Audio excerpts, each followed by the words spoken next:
Okay, so the Philadelphia Flyers just signed a guy named Oskar, which is just awesome all in itself.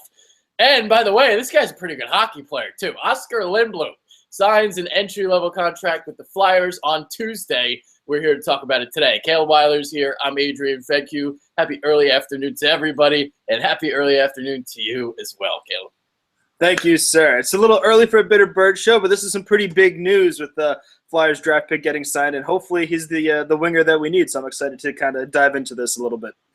Yeah, so he comes from the Swedish Hockey League. Doesn't turn 21 until August 15th, and he was second last season in that league. 22 goals, fourth with 47 points in 52 games. Named Forward of the Year in the Swedish's top league, the SHL, and that's pretty damn impressive considering the fact that, well, he's playing in a league with all these men, these grown men, and he's a child. He's manhandling everybody. Yeah, it's awesome. It's really good to see that, and the Flyers don't have a lot of wingers down in the system, so it's good to see somebody who's a natural winger putting up points in, like you said, a league with people who are a lot older than he is. I think the top scoring leader only had a few more points than him. He's 33 years old, so these guys have fully built into their bodies, and Lindblom's playing up against them and still putting up impressive numbers. So he had a great season. It's great to see that from a Flyers prospect, and I'm definitely expecting him to make the team next year. Yeah, so the stats I'm seeing is he's going to be the first fifth-round draft choice to play in a game, Flyers game since UC Team I can't even say the dude's name, Timonen, back in 2006 and 07. So I guess fifth-round picks, it's pretty hard to get on the ice. Yeah, I mean, once you get past like the third or fourth round, you're kind of like fishing into these guys. But the Flyers scouts have done a great job, and obviously they found Lindblom, this guy, and he was drafted 3 years ago. I guess he was 17 at the time when he got drafted, or maybe 18. But he's still a young guy, and we're definitely lucky to get a hit out of the fifth round of a player of his caliber. Now, something else I wanted to bring up, because the leagues over there in Europe, they play with a bigger rink, right? Yes. So here you come. It's a smaller rink. Can you just kind of describe the kind of differences between the two, between the rink over there and over here?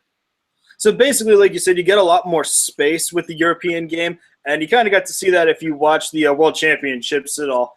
For anybody watching, you saw those rinks are a little bit bigger, so you're definitely relying more on speed. So if you're a slower player, you're definitely not going to have a good time succeeding in a European league, because with more space, you definitely need to be able to play up to a higher pace level with that. So luckily, hopefully the Flyers are getting some speed with this guy because he's putting up big numbers on a bigger rink. So playing over here in the NHL, the rink's a little bit smaller, so it compresses your game. Yeah, you still need speed, but at the same time, it's more about precision with your passing and kind of moving the puck as opposed to moving your body. And I got a quote from Ron Hextall prior to the NHL scouting combine in Buffalo yesterday. So he talks about his weakness of his game. His biggest weakness this draft year, his draft year, was his skating. He's cleaned that up. He's become a much better skater. He's worked at it. And the other part was he was a young kid. He's added a lot of strength since then as well. And we've kind of talked about that. Playing in a league where a bunch of older guys, and to be able to do what he did is extraordinary. And left wing, something you've kind of brought up, is one of the weakest Flyers positions, obviously. So you look at this guy. How is he going to factor into the mix? Is he going to make an immediate impact?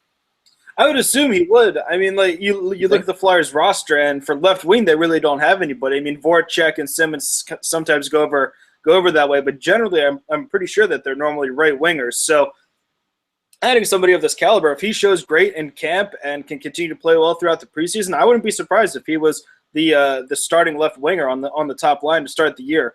I don't think he's going to come in and put up 20 goals or 30 goals in the NHL, but I mean, if he's playing alongside Claude Giroux and hopefully Jake Voracek or Wayne Simmons, he's going to be out there. He'll be able to score some goals. So he definitely has a chance to make an immediate impact. It just depends on how well he shows in camp and where Hextall decides to put him moving forward. Yeah. So let's talk about that. Could he potentially get a top 9 spot? 3 years in a high-quality professional league like that. And actually, we did get to see him a little bit in Lehigh Valley. 7 points in 8 games. with the Phantom. So going back to the top 9 thing, I mean, is he going to be a top 9 guy on this roster? Yeah, well, you don't bring him onto the team to even be a bottom 6 guy. So if he's going to be on the team, his specialty is to be a scorer and to score goals and to add in offensively. So you don't want to put him in a checking role in the 3rd or 4th line. So if he makes the team, he's definitely going to be a top 6 player. He'll be battling it out with Konechny and Voracek and Simmons for those roles. But other than that, I mean, you have Reed, Raffle, Weiss, and there's really not a lot of competition other than that. So if he can show he belongs, he'll definitely take a top 6 role this year. Yeah. Yeah, just to kind of from a prospect ranking, this guy from ESPN, Corey Pronman, ranked as the 47th best prospect. What are you kind of hearing out there?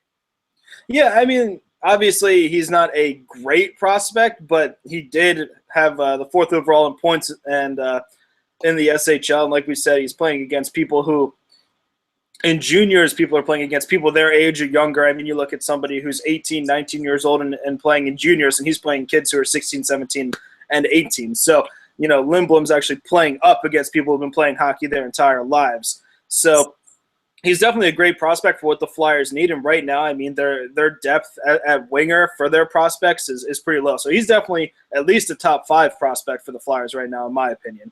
Yeah, cool. All right, so top 5 prospect. Probably going to be in the top 9, so you don't think he's going to start the year in Lehigh Valley? He's going to be on the team. I assume he'll probably make the team. I mean, there's a chance that he could start in Lehigh Valley if one of the veterans decides to have a great camp and move up, but I don't see the Flyers going out and signing anybody to take that spot. So that spot's available and open for grabs, and I think he'll step up and take it. Okay. All right, moving on. Nolan Patrick, Nico Hischier, just really quick talk on them. We did a video on those 2 guys about a week or 2 ago, whatever it was. Who are you leaning? Which guy do you want more out of the 2?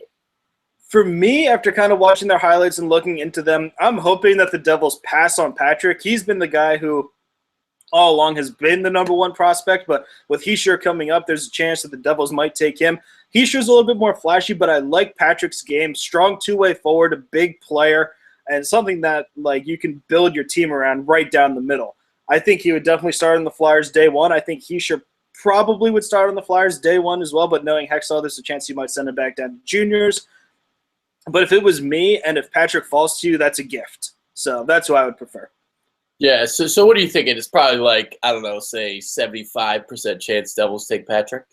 Something like that? Yeah, I mean, it really depends. They're both really great players. Hischier has kind of come out of nowhere into that. The only thing that the Devils might worry about is Patrick's history of injuries.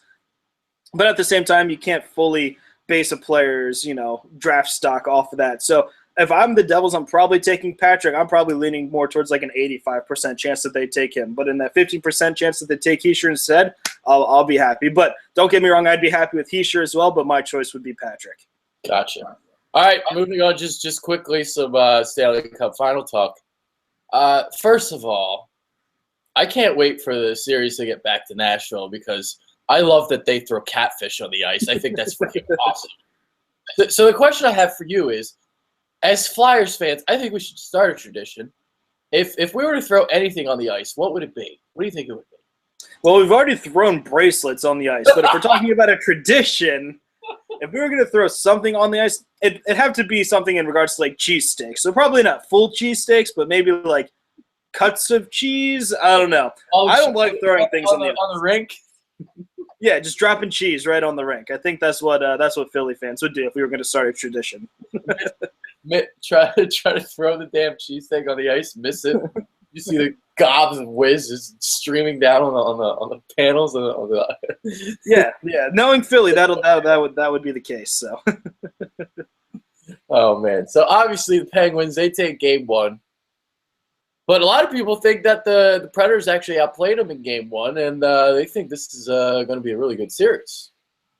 Yeah, I would agree that the Predators definitely outplayed the Penguins. I mean, the Penguins had, I think, 2 shots in the last 2 periods of the game. One was an empty net goal that went in from their side of the ice, and the other one was that snipe by Gensel, which was a great play, but Rinne hadn't seen the puck for almost a period and a half at that point. So it was definitely tough, but the Predators figured out how to shut them down. So if the Predators can continue to score goals and still shut them down and hold them to a minimal amount of shots, and Rene can hopefully get back into the zone, the Predators should be able to take this series. But, it's a game of chess. Penguins will come out. They'll find a way to get past the defense and hit more than 2 shots. And, the Penguins, one scored the empty net goal and scored a goal on the 5-on-3, and another one was a freak deflection. So take those goals away, and the Predators win game 1 pretty easily. So, it's definitely not blown out of the water. The Penguins only had 12 shots on net. I'd expect them to have more tonight, but I think the Predators come back out with that they know that they were able to hold the Penguins to only 12 shots in that game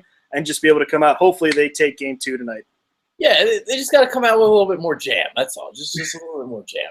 A little more jam. Yeah, and I hope the mics are hot again because Peter Laviolette is awesome. That was awesome. I still can't believe because they clearly had recorded that earlier. So when they recorded it, and then again when they played it. So I don't know how they missed that, but it was awesome to see that it look into the locker room. Hell yeah. And just one final thing on Game 7 between the Senators and Penguins. I mean, dude, the NBA playoffs have been so bad and so terrible. I can't even think of one signature game. And just to watch this majestic play, to hang on every single shot, and for 2 overtimes, I mean, your heart's beating out of your chest. I'm not a hockey guy, but that was an unbelievable Game 7. Wow. Like, it has to be one of the better ones of all time. Oh, yeah, absolutely. I mean, anytime you get past the first overtime, you could tell that everybody was dead tired, and you were just waiting for somebody to score. I mean, even I was tired just watching the game. You can see that they were all dragging. And unfortunately, the Penguins came out on top, but that was definitely a spectacular game. And like you said, nothing beats playoff hockey. So it was a great thing to watch. Yeah, the NBA Finals, it's been a snooze fest. NBA Finals, the NBA Playoffs. Finals are finally here, thank God. So Kyle and I will be doing a show on that around 4 o'clock or something. I don't know. But, yeah, so final thoughts before we head out? You got anything else to say?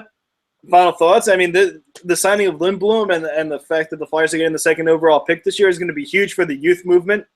Hextall has already said he's moving on from Del Zotto and Schultz going into next year. So expect to see at least 4 young guys starting with the Flyers next year. A mix of Hag, Morin, Sanheim, Myers, depending on who makes the team on the back end. And then obviously you're going to have Lindblom in there. And then hopefully whoever they take with the 2nd overall pick comes in too. So we're going to have a really exciting year next year with the Flyers. Hopefully you see something similar to what the Maple Leafs did where the Flyers can sneak into the playoffs with all this young talent.